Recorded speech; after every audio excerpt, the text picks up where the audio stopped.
is breaking apart a bit, but we'll still have some scattered showers tonight through tomorrow morning, and then that will be followed by some very windy conditions and a huge cool down. I'll have all the details coming up. Right now on News Channel 6 at 7, a 10-year-old dead after a gunshot in Aiken County. We'll have the latest on the investigation. Also ahead, better benefits for veterans. We'll take you inside a joint meeting on that issue. And Georgia state leaders are looking to reduce overdose deaths in the state. We'll tell you how as your News at 7 starts now. Live from Television Park, this is WJBF News Channel 6 at 7. Good evening, everyone. You're watching News Channel 6 at 7. I'm Dee Griffin. Thanks so much for joining us. And we have a look tonight at what happened in Aiken County. Another child is dead, this time with a gunshot wound as well. Sean Cabbage-Talk has more. I said, oh God, I hope it's not the house, one of the new families that moved down. I hope it's not a house with children. And then I found out this afternoon that it was. Kara Rose saw emergency vehicles race through her neighborhood Monday evening. She filmed it, worried it might be serious. If anything happened or, with them going as fast as they were to get to the scene. Monday evening, authorities responded to a shooting on Windy Lane in Windsor. Maya Harp was shot in the chest and died at the scene. Early reports say a family member accidentally fired a small caliber rifle. My heart goes out to whoever was handling the weapon because it happened to go off, and that'll weigh heavy on them for a long time. We don't ask any questions. We could care less. We just want those children or that child protected. A group called Put the Guns Down Now Young People travels across the state after shootings. They give out free gun locks and show families how to use them. Whether you're in your dwelling with a child or whether you leave your gun unattended in a car or in your house, because that child is there left alone in that house, they will pick up that gun because they think it's a toy. He stresses the need to teach children about gun safety early, around 6 or 7. He's also pushing for a law in Colombia to make gun locks mandatory. Right now, we don't have a mandatory law that a gun has to be open, with a gun lock on it or secured. We don't have that kind of a law, but we do need to go there now. And I just couldn't imagine, her friends wondering, where they are at school, and they have to break the news to the friends, and then, the extended family, because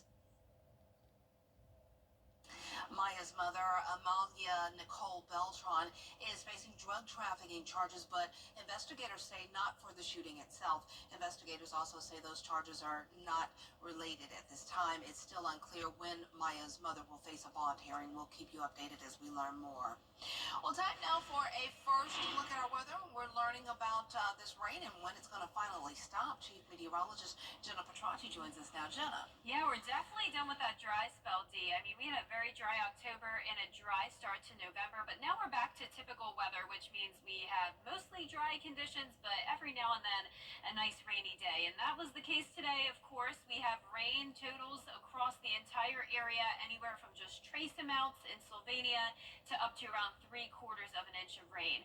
So we are going to see some places get to around an inch because more rain is on the way tonight through tomorrow morning. Highest rainfall total currently over in Sandersville, getting close to that 1 inch mark. Right now on Live Viper 6, you can see the rain is breaking apart a little bit. Edgefield, McCormick, and Saluda County mostly dry, and even parts of Richmond and Burke County seeing some dry conditions. More widespread rain out to the west, though. That's covering Jefferson County and Jenkins, Screven, and a good part of Allendale County seeing the light rain. It is super light, though, so we don't have any concerns when it comes to flooding. No storms whatsoever. Here's a look at our Terry Lambert Hyundai Skyview cam outside the station. Earlier today, Augusta Bush Field picked up on 0.17 inches of rain, but of course that will update and we'll have another total tomorrow. Low this morning was 51, so 10 degrees above average. High today was actually right around average at 67, but the rain and the breezy conditions definitely made it feel a bit cooler than that at times. Low 60s for the most part this evening, 62 in Evans, Millen at 65, 63 in Louisville. Augusta, you're also at 63, 61 in Edgefield, and 63 in Sparta. The winds are mostly light, but we are seeing 11-mile-per-hour sustained winds currently in Augusta.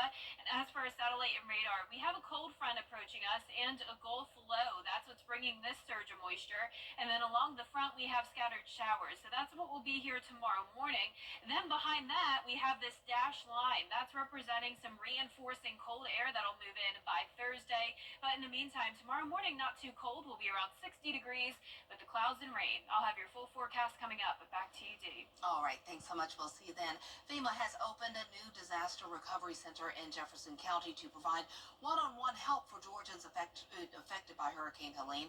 The center is open Monday to Saturday from 8 a.m. until 7 p.m. and Sundays from 1 p.m. until 6 p.m. The center is located at the Jefferson County National Guard BID EOC.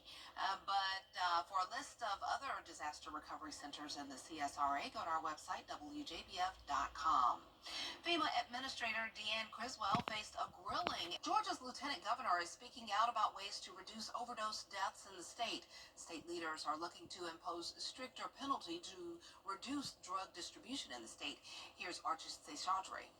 This past session, Georgia lawmakers ratified Austin's law, which makes it a felony to distribute illicit substances. You have a medicine that you are distributing and it is laced with fentanyl, and somebody takes it, and you sold it to them illegally, you could be charged with a statutory crime. The Lieutenant Governor of Georgia, Burt Jones, says Austin's law requires a minimum 10 years in prison and a maximum of either 30 years or life in prison, and you could face murder charges if convicted. We had our first person who was actually charged under the new law that we passed this past session for distributing fentanyl, and actually somebody died from that. A CDC report predicts that by the end of this year, there'll be around 2,500 fentanyl-related deaths in Georgia alone. The Georgia Department of Health says back in 2022, there were 74,000 drug overdose deaths due to opioids, and over the last 15 years, those type of deaths have tripled. It's going to be one of those things. That's an age-old question. The war on drugs. I mean, it's a tough fight, but we got to do everything we can to make sure the people who are on boots on the ground doing it every day for us are properly prepared, properly trained, and properly funded. Jones says lawmakers should fund law enforcement agencies so that officers have enough resources to go after drug traffickers to keep fentanyl off the streets. Based on the deaths and the illnesses from it, it's a serious issue right now. I would think that it is, I don't think it is an issue where it's drugs that are necessarily sitting in people's cabinets. I think it's drugs that are being imported in, whether it be through the border or other states or whatever it might be. Another priority, Jones says, is to provide more funding to crisis centers and counselors to help those suffering from drug addiction or substance abuse. Reporting in Atlanta, Archit Seshadri, Atlanta Bureau Chief. Members of the House Defense and Veterans Affairs, the Senate Veterans, Military, and Homeland Security Committees will continue tonight through tomorrow morning with clearing skies tomorrow afternoon. Then we'll have a rush of cold air taking over, high wind gusts, and eventually some weekend frost possible.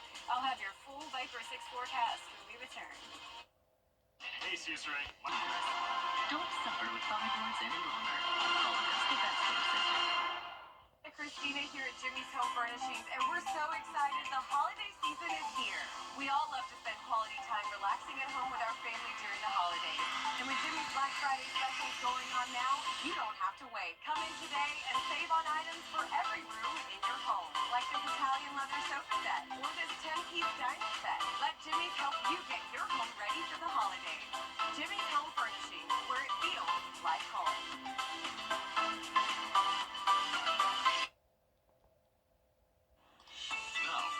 Accurate forecast with WJBF Live Viper 6. Welcome back. Here's the latest on Live Viper 6. The rain is becoming a little bit more scattered rather than widespread like we had earlier this evening. However, we do still have some pretty widespread showers anywhere from Washington County down to around Allendale, but places like Richmond, Aiken County, and towards the north, very scattered activity, and all of this is very light rain. No heavy downpours, no thunderstorms to worry about. It's just a very wet setup tonight. Here's a look at our Terry Lambert Hyundai Sky Buchanan, Waynesboro. We're sitting at 63 degrees, cloudy skies, southwest wind a bit breezy at 11 miles per hour. Visibility okay, but tomorrow morning there will still be some fog and cloudy skies, so be aware of that when you're headed out the door, on top of some of the light rain showers that'll still be with us. Low to mid 60s this evening. It's definitely going to be pretty mild tonight. The clouds will help to insulate us, keeping the temperatures from falling down too drastically. So we have a cold front knocking on our door. Notice once we get past this first batch of rain, we'll get a bit of a break, and then more scattered showers will come by tomorrow morning. So this first batch of rain, due to this low pressure down in the Gulf of Mexico, that is bringing some heavier showers and even some thunderstorms into southwest Georgia and the Florida Panhandle. And then behind that front, we will have some very cold air eventually on Thursday. But you may not be thinking there's going to be a cool down based on the temperatures on Wednesday. Despite the cold front passage, we'll still be warming up to 74 in the afternoon, and we'll have gradual clearing skies throughout the day. So first, we're going to have this front come through. So notice all the rain ahead of it that we still have to work with the rest of tonight through tomorrow morning. Then you see this trough here behind it. That's the reinforcing cold air that'll settle into the area by Thursday. But this is 6 o'clock tomorrow morning. Just some scattered showers, possibly some brief heavy rain at times, but for the most part it will be light. We'll have this northwest wind rushing in. It will be very, very windy Wednesday night all the way through Friday. And this air is so cold that we'll even see some snow up in the Tennessee, North Carolina mountains. For us, it's possible that we'll see some frost over the weekend. Here's a closer look at home tonight at 10 o'clock. Scattered light showers. It breaks apart even more as we get to around tomorrow morning. This is 4 o'clock. And then by around 8 o'clock, we're pretty much done with the rain. Just some leftover cloud cover through the afternoon, then clearing by Wednesday evening. 30-mile-per-hour gusts on Wednesday, and again on Friday. The highest wind gusts will be on Thursday, at least 40 miles per hour, maybe even higher. I do think we'll likely have a wind advisory. So frost, as I mentioned, possible Saturday and Sunday mornings once the winds settle down.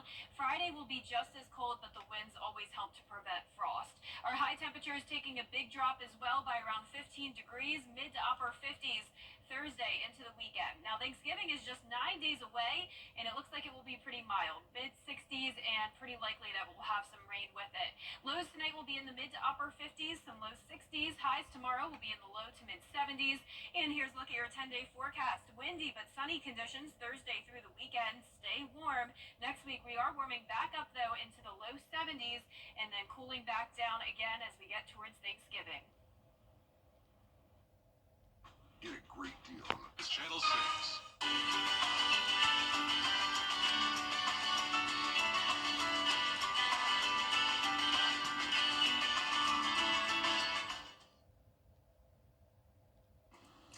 A local elementary school is getting a jump start on preparing students for their careers.